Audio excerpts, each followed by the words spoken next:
Anybody need a financial calculator? Need a financial calculator? You need one? Yes. Need a calculator?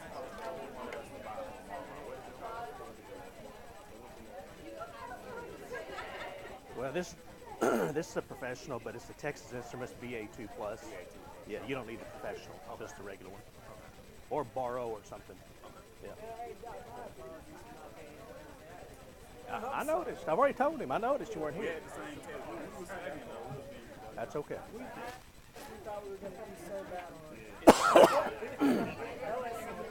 That's okay.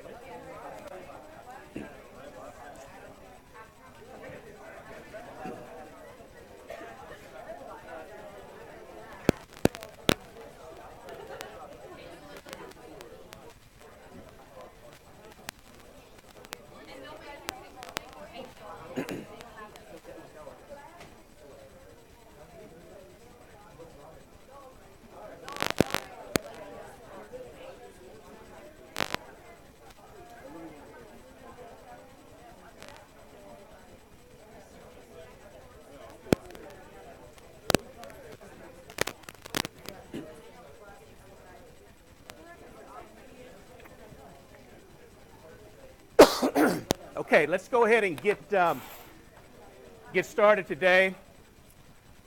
Happy Valentine's Day to you. I see everybody, a lot of you dressing in red for the occasion. I am still trying to give away this water bottle. If you have not bought that special someone a gift for Valentine's Day, open the top, pour the water out, sterilize it, wrap it up, and give it to them, okay? Right here. And again, depending on guy or girl, here's a free hair clip thing that goes with it. So, nobody takes it pretty soon, I'm going to throw it away. And there's actually if they say, where did you get it? Where's the receipt? It's not the right receipt, but it is a receipt, and you can say, here's a receipt right here. And then wad it up, throw it away, okay? So, I have got you covered for Valentine's Day. Those of you who are too cheap to buy somebody a regular gift. All right, today what we're going to do is we're going to jump ahead to chapter 5, get into some pretty good stuff, okay? I mean, this is going to be information that you can start using now when it comes to understanding investing, time value of money, that type of thing. On Thursday, we're going to review for the first test, chapters 1, 2, 3, and 4. And then 1 week from today is your first test, covering the first 4 chapters. I also wanted to remind you that because of a couple of small issues, I went ahead and reopened your first quiz. So if you go down on your Canvas page to quiz 1, you will see that it is open until tonight at 11:59 p.m. Also added an additional attempt to that. So you now have a total of 4 attempts on the first quiz. All right, so are there any questions before we go ahead and get started with chapter 5?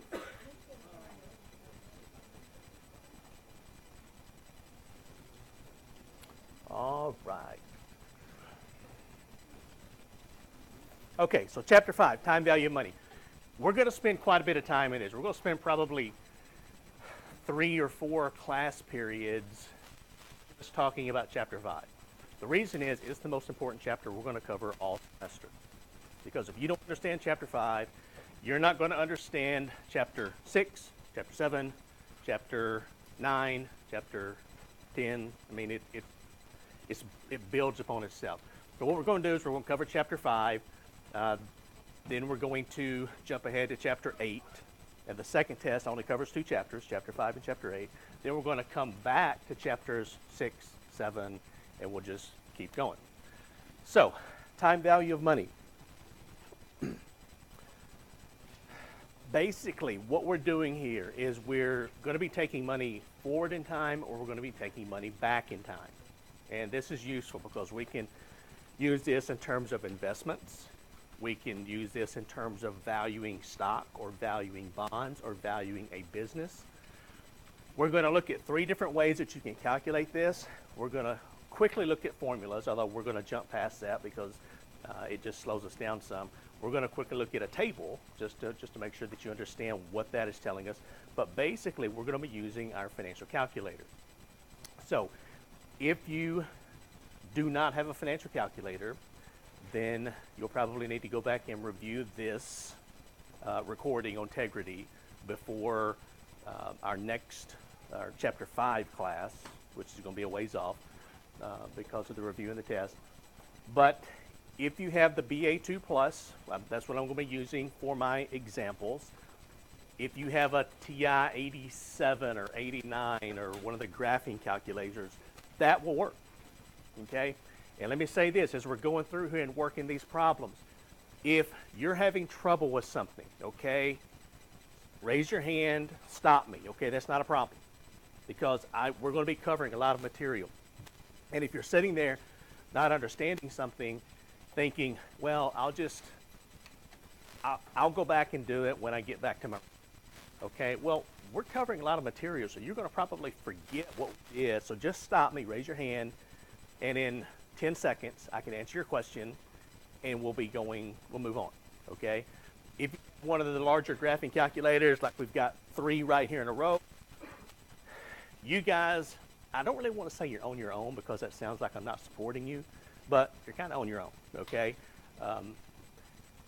They're just a little bit different, and what I would suggest is going to YouTube, and in addition to being able to watch people ride their bicycles off of a cliff or something on YouTube, you can actually type in TI 80 or 90, whatever it is, 84, finance, and it will show you how do you get the finance function, how do you do present value, future value. And actually, once you get used to using this, most people like it because you can see all of your inputs right there in front of you on the screen. If somebody's using a graphing calculator and you don't know how to do something, find somebody in here who does. Get up and walk over there to them during class. That's not a problem, okay? I don't mind. We're here to learn, so I don't care if you get up and walk across class and ask somebody something. But I just want to make all that clear before we get going, because if you get behind, it's hard to catch up. All right, so as we go through this, you're going to see, as you read through Chapter 5, and hopefully you will read through Chapter 5, you're going to see some timelines. So this is a simple timeline. Has time period 0, 1, 2, and 3. Time period 0 represents today. Okay, so that's right now. These periods can be any period. They could be weeks. They could be months. Typically, we assume they are years. So this is right now, time period 0, and then 1 year into the future, 2 years into the future, 3 years into the future. And in this example, we've got $700, the present value. That's how much we're putting in an account right now. We're earning 10%. It could be interest. It could be a return on our money. And so you'll notice each year, the future value grows. So at the end of 3 years, our $700 becomes $931.70. And we'll go through this and take a look at, exactly how does that happen. Now, we're going to talk about 3 different types of cash flow patterns in here. We're going to start out with the easiest, which is a lump sum or a single dollar amount. So that, as the name implies, that's just one lump of cash. So we can calculate the future value, the present value, whatever. We're also going to talk about annuities. And when we get to this, we'll discuss more about annuities, of what it is. But actually, we're going to look at 2 different types. One's an ordinary annuity, the other is an annuity due. And then we're going to look at what's called an uneven series of cash flows, or a mixed stream of cash flows. So that means there's more than one cash flow, but they're not the same dollar amount. So, and we'll learn how to calculate present value and future value of those. So lump sums, annuities, and a mixed stream. And we're going to start again with a lump sum. Now, I typically start out with future value calculations. You can start anywhere you want to, present value, whatever, but I think future value tends to make more sense to most people because a lot of you have, for example, a savings account at a bank. And you understand that if you put money into your savings account today and leave it there for 1 year, it's going to earn interest. So it's going to be worth more 1 year from today than it is today. Well, that's what future value is. That's all it is. And so when we're talking about future value, we're looking at what is the value at the end of in a project here. This is just a generic term that could be anything. It could be an investment. It could be a savings account, whatever. But we're going to use the process of compounding. So this is a really, really important concept. Compounding simply means interest earning interest. And this is a really, really powerful concept.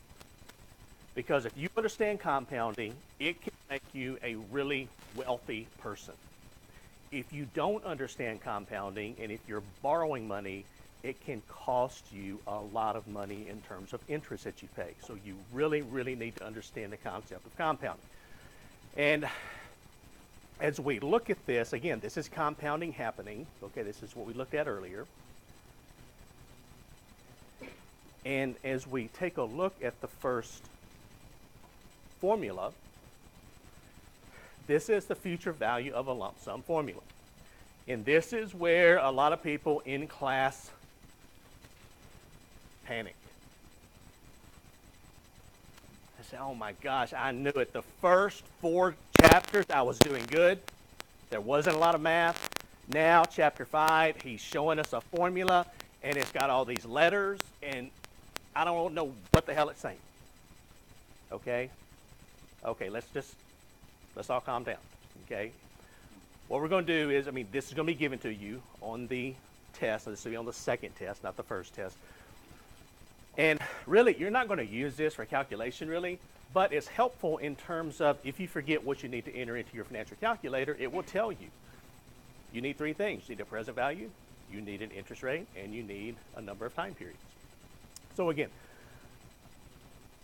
I give you this on the test, but I want to go through and work a problem with this just to kind of show you as you're putting numbers into your financial calculator, what you're actually entering, because I think it means more to you instead of just putting in numbers. I want you to know how the formula works so that you understand what you're doing with the calculator.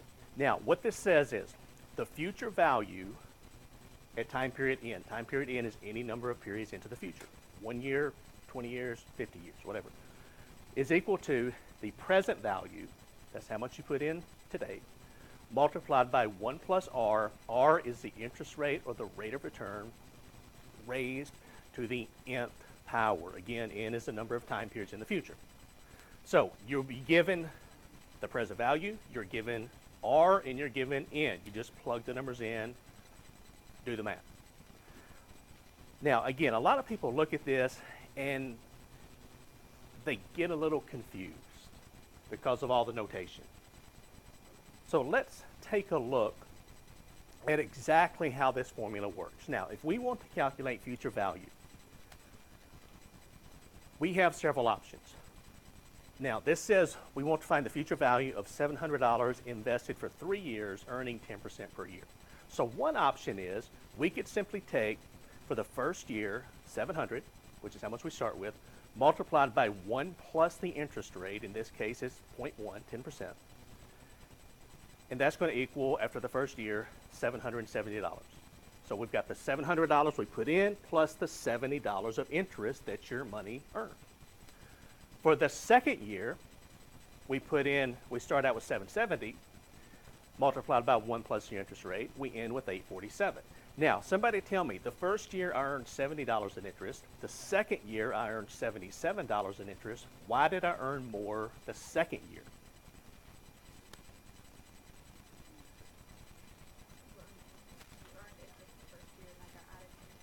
That's exactly right. I earned interest on my interest, which we called earlier compounding. Because of compounding, I earned more interest the second year.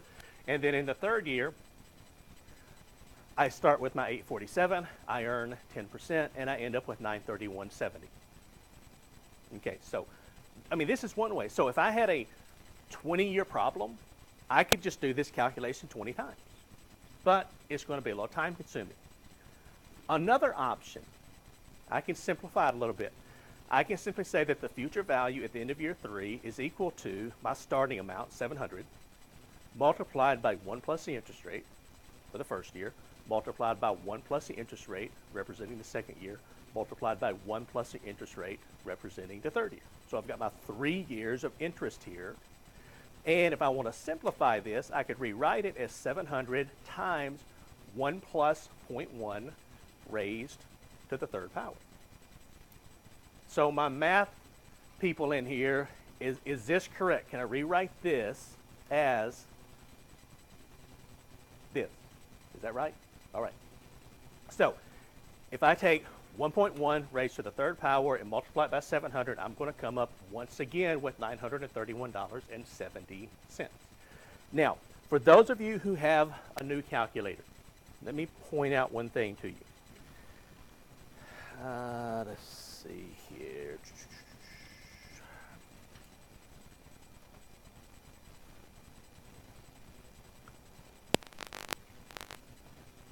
Let me work my way down.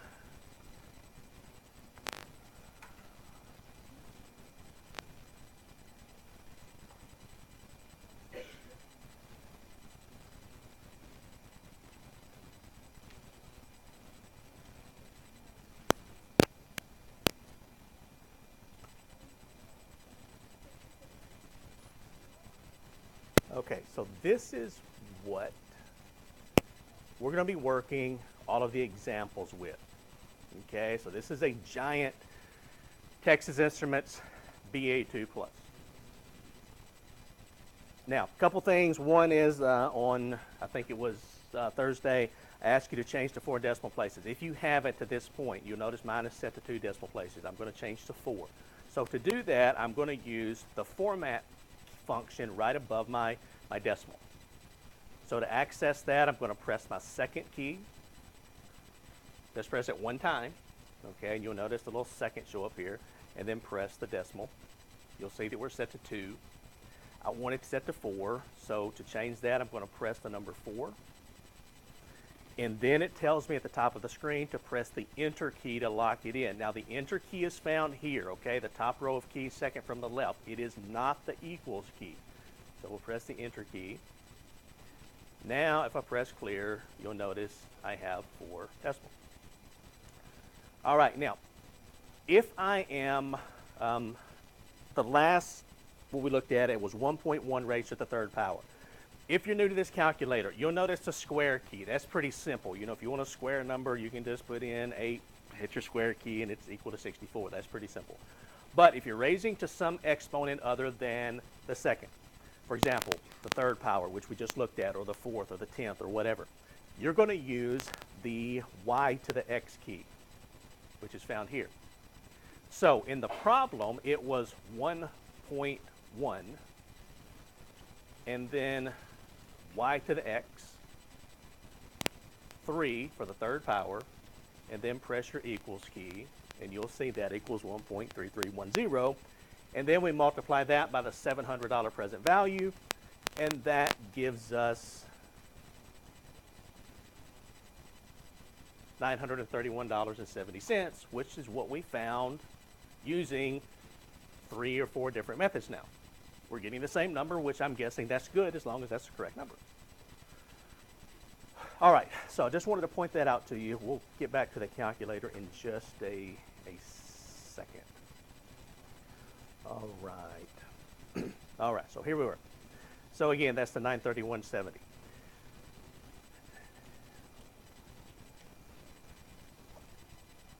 Now, what you will notice is, in the yellow here, notice that this formula, the 700, which is the present value, multiplied by 1 plus the interest rate raised to the third power, this looks very much like the formula that we looked at earlier here.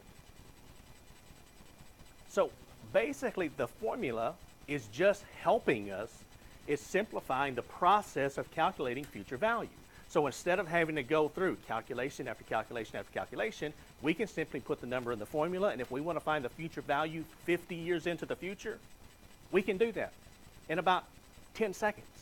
Whereas if we went through this process, it would take quite a while to calculate 50 years into the future.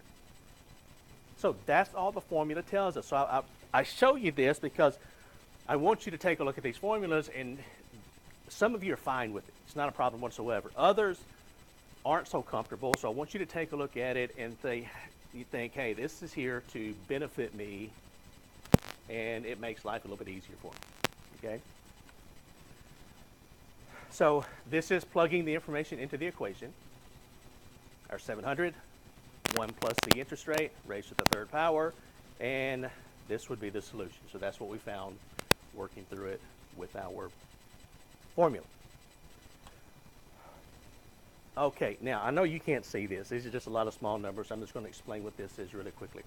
This is a time value of money table. This is a future value table.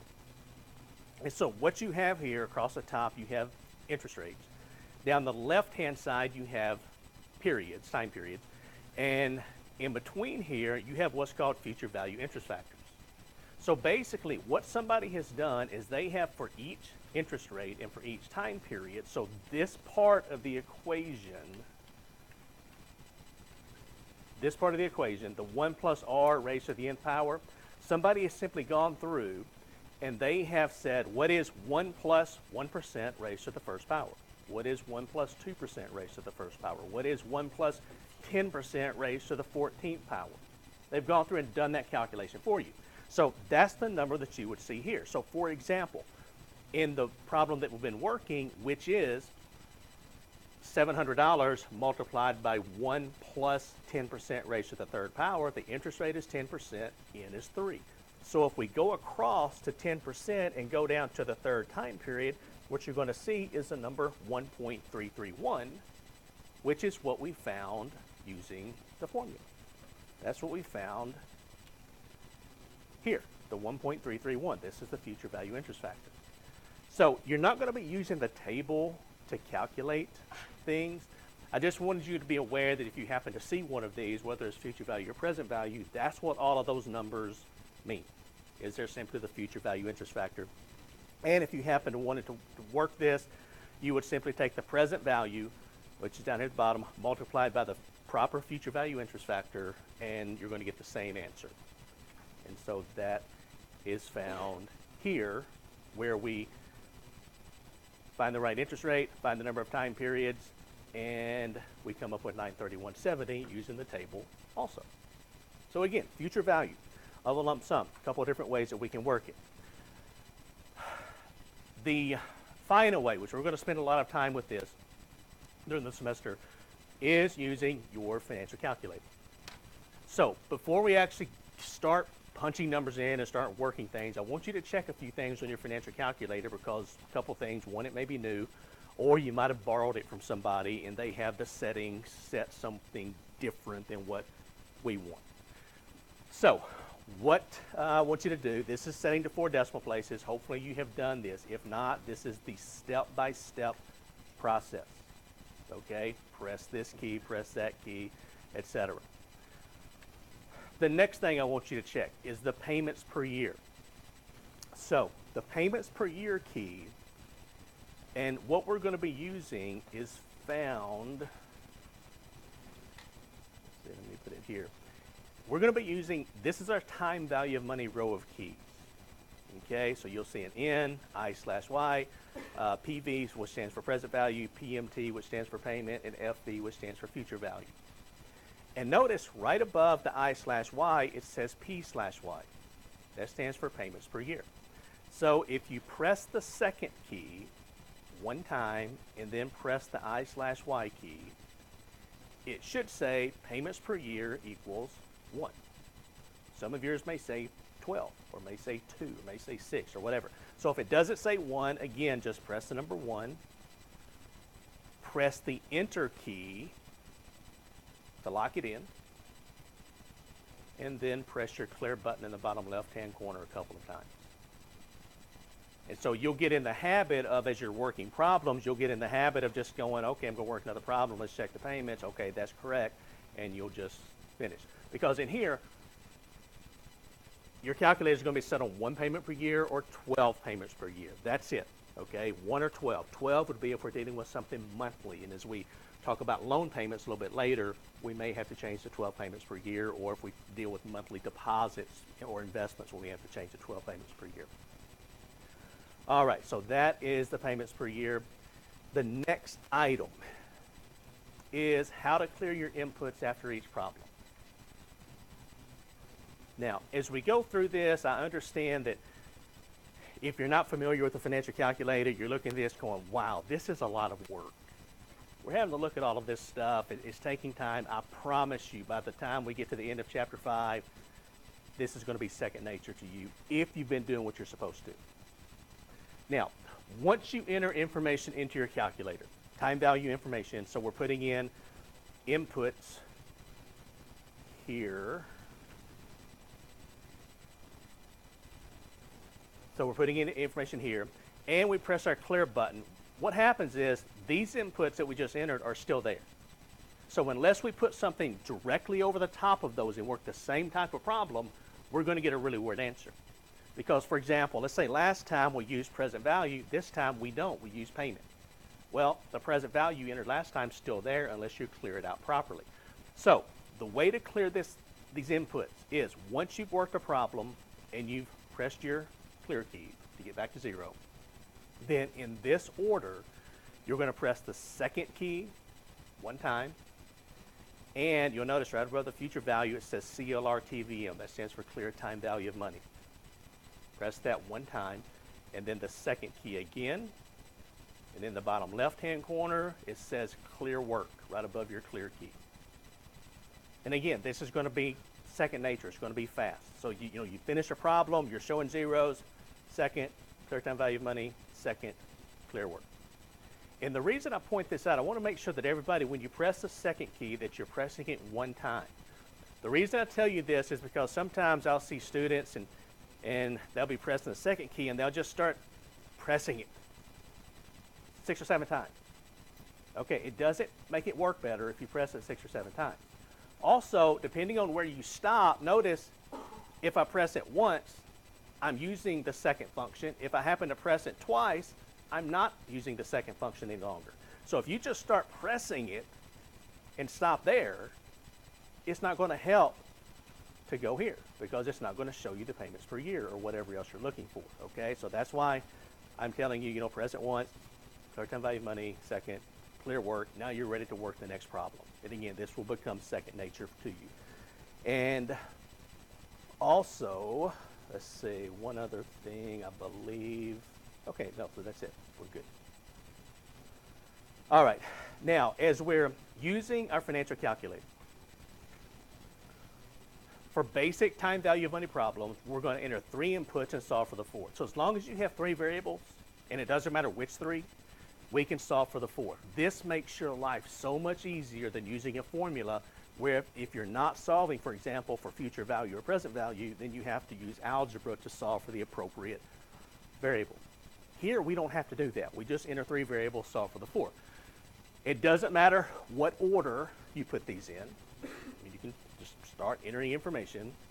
And again, as long as you have 3, you can solve for the 4th. Now, here is the same problem we've been working with since we started.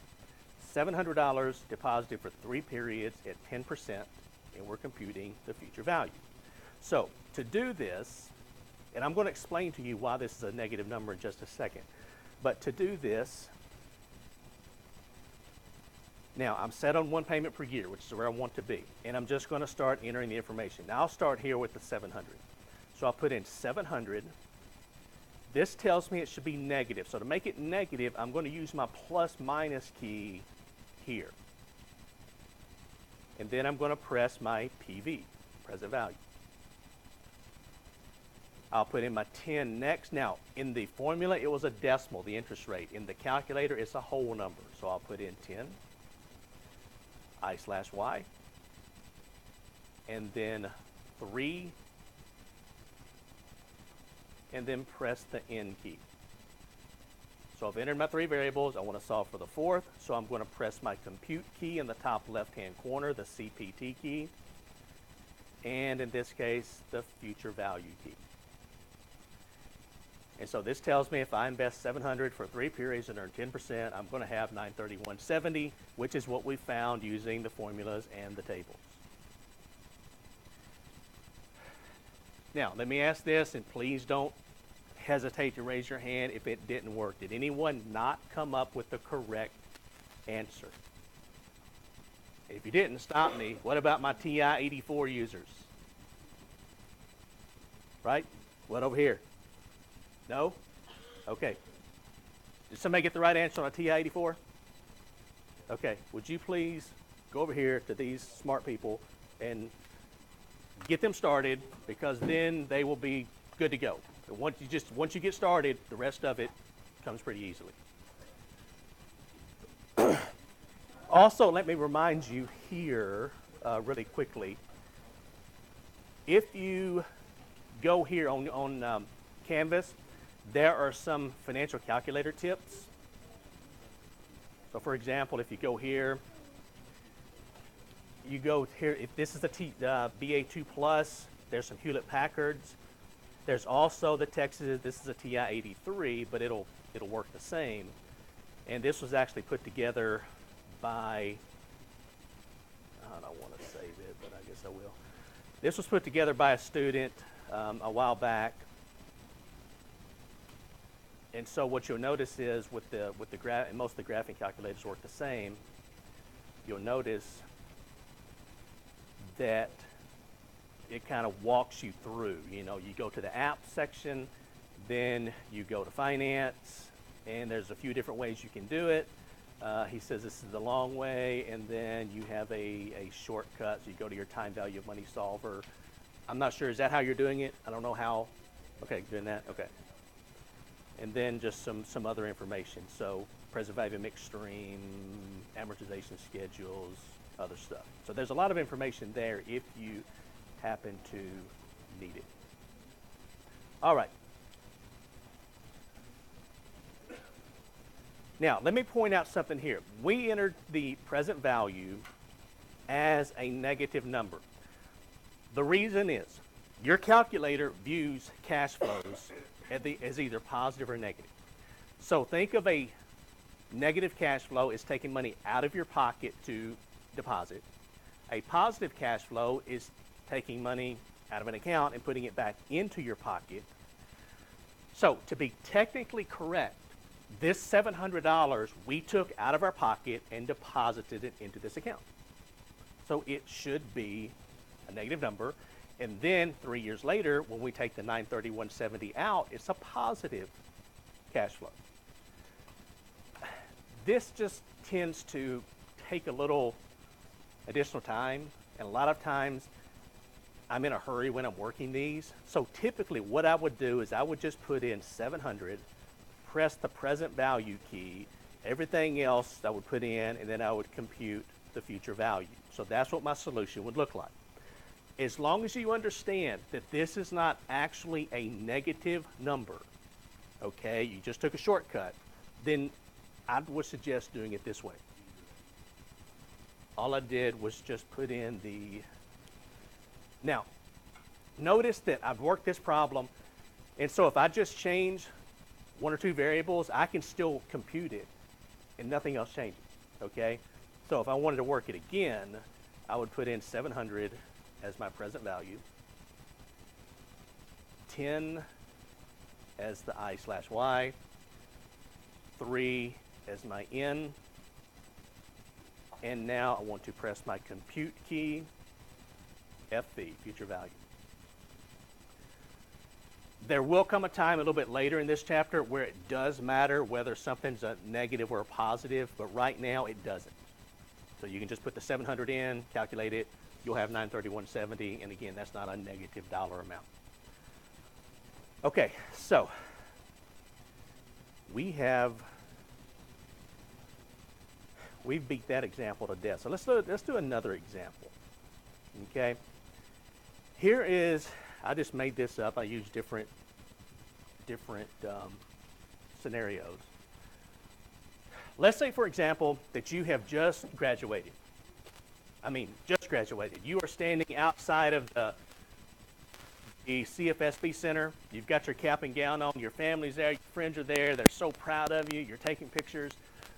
And you have let's say you have got a relative who's fairly wealthy. And they come up to you and say, I am so proud of you. I mean, I didn't know if you was going to make it through Finance 330 or not, but you did. You've graduated, and I want to give you a gift for graduating. You have two choices. One choice is you can have a $15,000 vacation to Europe, and you can leave next week. The other option is you can have $15,000 in cash, but there's a caveat with it. You have to invest the cash for a minimum of 20 years. Make your decision. Now, the great thing about this situation is there's no wrong decision. Both of them are fantastic. Europe is a great place to experience. If you haven't been to Europe, I would highly suggest you go. Okay, it is really good to broaden your horizons and see different things. Also, having $15,000 to invest is a good thing. But what I want you to see here as we go through a lot of Chapter 5 and a lot of this class is it's not necessarily about right or wrong, because there's nothing wrong with a trip to Europe. I just want you to be able to calculate, okay, what would it cost me if I make one choice versus another choice? So it's about making educated financial decisions, not necessarily about right or wrong. Now, with this, we're going to need some information. Okay, so what I want us to do, let me pull up my handy dandy, hopefully it will work today.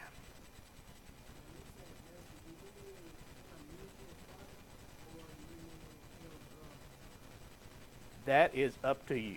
You can invest in a stock market mutual fund. So you can invest in a really aggressive mutual fund. You can invest in a conservative stock market mutual fund. You can invest in a bond mutual fund. You can put it in a savings account at your bank. It's up to you, because remember we talked back in chapter was about investors see risk differently. Some are very risk averse, others aren't very risk averse. So it really depends on what you're comfortable with. Now, we know the present value, and we also know N. So we have two variables, okay, 20 years. What we don't know is what we can earn on our investment. So again, that's going to depend on how you want to invest. Some people may be risk takers, maybe some aren't not such a risk taker. I would suggest, if this were me and this were my money, 20 years is what's called your investment horizon. That's how long you have until you get your money back. That's a pretty long investment horizon. So with an investment horizon like that, you can take some risk. So I would probably invest in some type of pretty aggressive stock market-based mutual fund. And again, I would think it will be realistic. I mean, the stock market over the last 80 years plus has averaged probably around a 13% return, something like that. Now that's all stocks. So if I were looking at this, I would think something like an 8 or a 9% return on average would probably be realistic. Okay? Because, I mean, again, it depends on what you think is going to happen in the stock market, but I would think 8, 9%. If you don't think that's realistic, you could drop it down to 4% or 3% or whatever. But we have our three inputs. Now we want to calculate the future value. So now the problem with this is, if I want to bring my calculator up, this disappears, okay? So I'll bring this back up in just a minute. All right, so let's go to my calculator. Now I'm going to go through, just to get in the habit, I'm going to press my clear button to show zeros here, and then I'm going to press my second clear time value of money, second clear work, just to get in the practice of doing it. And now I can enter my information from my problem. So I had 15,000. That was my present value, PV. 20 was my N, and 8, the whole number 8, was the interest per year, I/Y.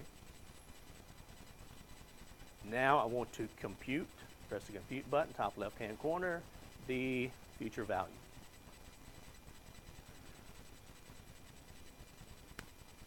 Did anybody else come up with 69,914? Okay. So this shows me that if I invest $15,000 for 20 years, earn an average of 8%, I'm going to have $69,914 waiting on me after 20 years, which is not bad. Now, you can compare this to the trip to Europe. And again, it's a difficult comparison. It's just, what do you want? Now, of course, a lot of people will say, I want whatever I can have right now. That tends to be human nature. Okay, I want immediate gratification. I don't want to wait for 20 years for my money. But, and there's nothing wrong with that, you just need to know if you decide not to wait, you're giving up almost $70,000. Now, the thing about this, and we're going to go through this, and we're going to talk about numbers, and we're going to talk about sometimes large numbers, lots of money. And one thing I want you to take from this, and listen to me very carefully because this is important. Even though we're talking about big numbers sometimes, this is not about having a lot of money, okay? I will tell you, and you listen to me, and you keep this in mind the rest of your life. Having a lot of money is not going to make you a happy person. Now, you're sitting there, you're in college, most of you don't have much money, and you're saying, man, you're crazy as hell, okay? If I had a lot of money right now, I'd be a lot happier on this Valentine's Day than not having money. What I mean is, once you graduate, start making money, things like your family, your faith, your career, your friends, your hobbies, that's going to make you a happy person. It's not about the money, okay? And it's easy to say that here, but I'm telling you, if you're miserable working, you're not going to be happy. Everybody around you is not going to be happy because you're a pain to have to deal with. Because all you do is complain about work and how terrible it is. So, when you're choosing a career, and I've already told you this once this semester, you're going to hear me say it probably 6 or 7 times. You need to choose something that you absolutely love to do. I mean it. Love what you're doing. Because it's not worth an extra $5,000 or $6,000 per year, $10,000 per year to be miserable versus being really happy. And typically, if you like what you're doing, you do a good job, and so the pay raises tend to follow. Versus if you hate what you're doing, you just barely get by, and you probably aren't going to get those pay raises. So you may catch up anyway. So this is not about money. This is not about having $70,000 invested. But I will tell you now, honestly, if you're doing what you're supposed to, and you've got some money set aside, you've got $70,000 in the account, and something unexpected happens. Your car breaks down, transmission goes out. Your heater goes out at the house. It's going to cost $3,000 to fix whatever broke. If you've got some money set aside and you can just take that $3,000 out and pay for it and move on with life, it makes life a lot easier. So I'm not saying money's going to make you happy, but I'm saying that if you prepare and plan accordingly, it will make your life a little easier because, believe me, if you're the type of person who just has to worry about something, and believe me, I know people who are like that, the money thing, if you take that out of the equation, because that's what most people worry about is money, there's still other stuff you can worry about, okay? I mean, that's not a problem. So the money thing is really important, but it's not the most important part of life. All right, so I wanted to get that out of the way. So $70,000. Now, if 20 years have gone by, let's say that you decided to take the cash, you invested it, 20 years have gone by, most of you are going to be in your early to mid 40s in 20, which, believe me, is 49. That's a lot younger than it used to be to me. let's say you've been saving, so you've been saving for retirement, you've been saving for your kids' college education. You look into your account, you see $70,000 there. You're happy at work, you're making a good living, so you think, you know what, I don't really need that money right now. I'm going to leave it invested for another 10 years. Now, this is one of the nice things about your calculator. Instead of having to rework the entire problem, we can just change the N. So we can change N from 20 to 30. So we just put in 30, press the N key, and compute the future value.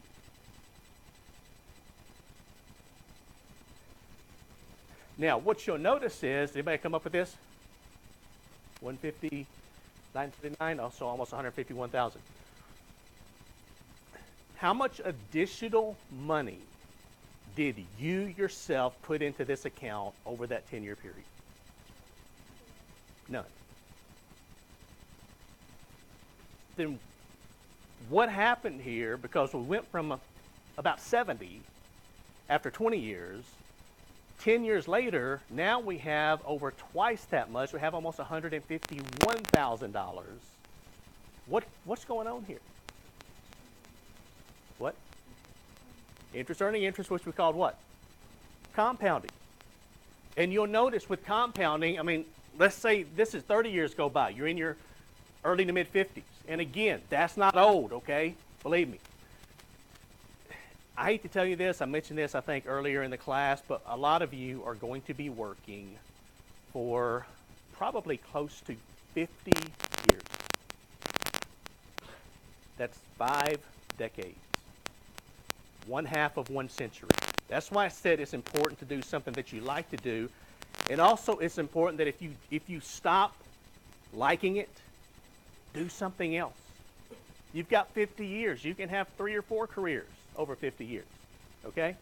So after 30 years, we can take a look at that. No, we've done 30. No, we did 30.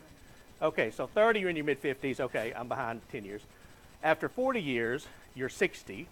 So 60 in compute future value. So 40 years later, you're thinking back. You're trying to remember what your relative looked like and their name who gave you the original $15,000. But you've got $325,000 sitting in an account, and you've done basically nothing for that money, other than you put it in there and left it alone. And you let the money work for you.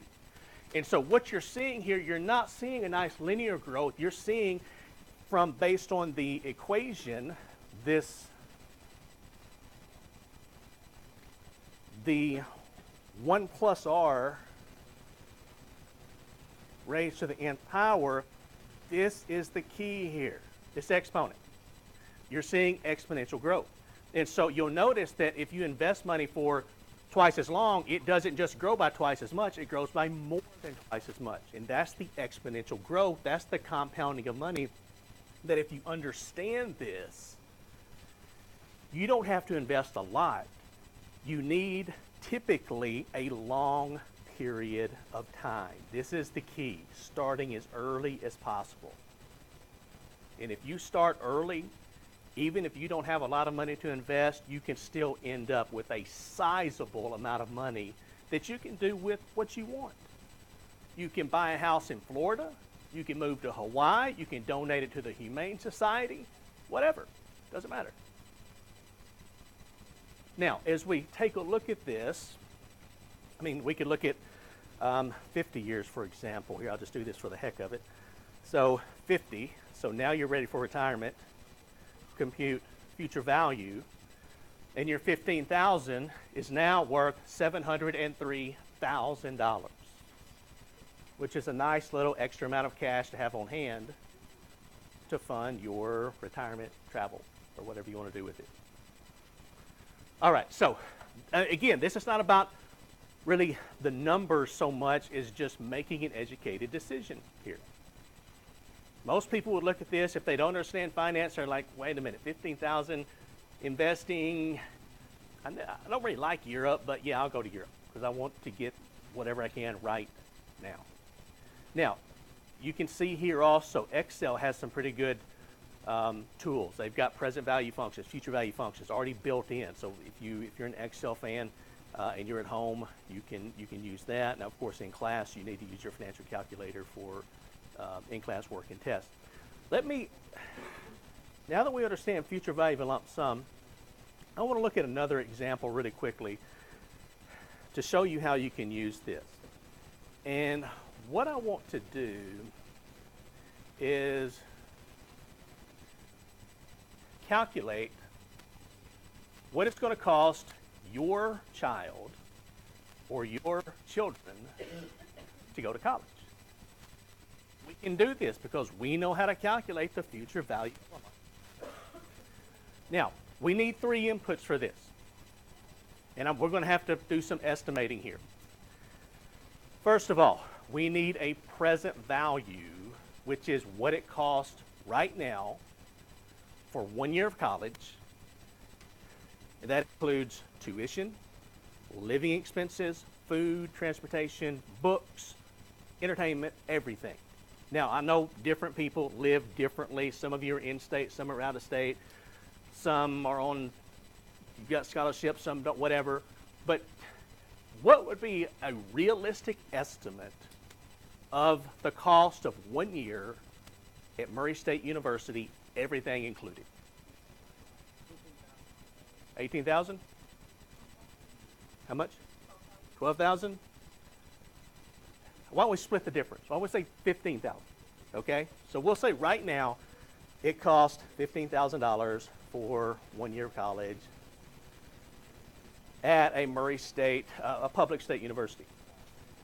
Now, the next thing we have to calculate is how many years is it going to be before your child starts college? I know most of you right now don't have children. Some of you right now might not have a date for Valentine's Day tonight, okay? So, I'm just going to estimate, I'm just going to guess that it's going to be 7 years. You want to graduate, you want to get your career started, you want to find that right person, you're going to have your first child, it's going to be 7 years. If that's not right for you, it can be 17 years, okay? Or it can be 1 year or whatever, or maybe you've got a child already. So again, but I'm going to take 7 years plus 18 when they start college, 25 years. So my end's going to be 25. And the last thing, and this is actually probably the most difficult, is this is going to be the percentage increase per year in going to college. Now, you know that tuition is going up fast. 8%, 9%, 10% per year. The cost of living, fortunately, is not increasing quite as much, maybe 3 or 4% per year. So if I take tuition, the cost of living, and kind of split the difference, I'm going to say that the cost of college is going to go up approximately 7% per year. You can use a smaller number if you want to, okay? But I think that's probably realistic. And we want to calculate the future value. I'm kind of assuming that inflation is being factored in here. So by the cost of living at maybe 3%, 3.5%, I'm factoring it in here. So with this information, so 15,000, 25, and 7%, let me bring up my calculator. I'll just go through the clear process and put in my 15,000 as a value. 25 is my in, and 7 is my, this is actually a percentage growth rate, and compute the future value. Wow. You thought you made a mistake, didn't you, when you first calculated that? Okay, so this is showing that it's going to cost your child approximately, in 25 years, $81,411 per year per child to go to college. Now, why don't we make it easier? Let's just say $80,000. So if they're on the 4-year plan, with no financial help, that's 80 times 4, $320,000. If they're on the 5-year plan, 80 times 5, which is $400,000. Now again, this is per child. So you have 1 child versus 8. I mean, you kind of get the idea. This example, when you see this, now this is not meant to scare you. This is just meant to educate you as to what it's going to cost. But I mean, I think this is pretty appropriate on Valentine's Day, because this example is my contribution to controlling the world's population. So, I'm not going to go into detail, but just keep in mind, okay, $81,000 per year per child. So, you know, some of you are all in love, and you're thinking, oh, I want to have 5 kids. And you see this example, and you think maybe 1 would do, okay, maybe. Now, the important thing about this is, this number, it's a large number. But the key thing is, if you understand this, if you understand, okay, it's going to cost a lot, but if I start saving and investing early for my child's college education, for example, when they're born, I've got 18 years to let time value of money work for me. So that I might not have all of it, but I may have a big chunk of it paid for whenever they're ready to start to college. Now, there are different instruments out there. For example, there's a 529 plan, which is a college savings plan. You can invest, almost all states have them, different mutual funds have them. You can start investing as soon as your child's born. Okay, now you have to have a child, okay, with a Social Security number. But you can start investing. And so even if you've got $25 per month or $50 per month or $100, whatever it might be, you can have that taken out automatically, put into your 529 plan. It's going to grow. It's going to compound. You can invest as aggressively as you want or as conservatively as you want. And you may have almost all of this money saved up when your child's ready to start college. Plus, if they get a little financial aid from scholarships or whatever, it may be paid for. That's pretty nice. Now, I'll give you an example of this. I've got 2 nephews. One is, they're the only 2 nephews I have. One is 16, one is 12. And when they were born, I didn't have any children. And so I'm thinking, you know what? When I was going to college, I would have really liked it if I had an uncle who had some money to help pay for my college when I graduated. So I'm going to start a 529 plan for both of those. So when the 16-year-old was born, a month later, started the 529 plan. 12-year-old, a month later, started it. And I've been putting in a little money every month for 16 years and 12 years. And when they graduate, they're going to have a surprisingly substantial amount of money available to help them pay for college. Now, they don't know anything about this. I haven't told them, haven't told my brother, whose kids they are, haven't told his wife. They don't know anything about it. Why wouldn't I tell my brother about this? You know my brother. Hey, I didn't know that. Okay. Yeah, if I told him, look, I'm saving some money up for the kids' college, what would he do? I'm not saying he wouldn't, but he would be, he'd be less likely to save than if he doesn't know anything about it. So I did tell him about a 529 plan. I tried to educate him on, hey, you need to start this. It's really important. You need to start as soon as possible. So I started a month after they were born. When the first one was about 4 years old, I remember I was walking through Walmart here in Murray. I got a call from my brother. He said, hey, remember that 529 plan we were just talking about, which was 4 years earlier?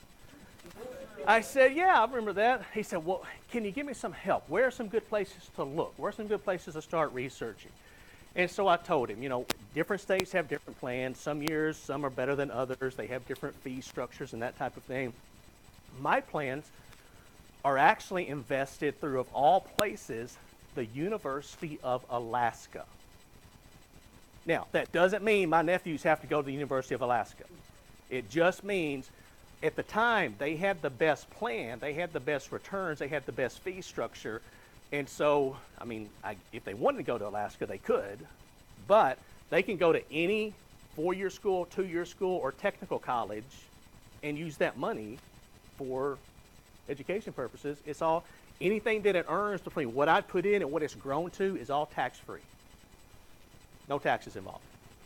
And so I think my brother eventually went with the state of Ohio plan. So mine's with the state of Alaska, his is with the state of Ohio.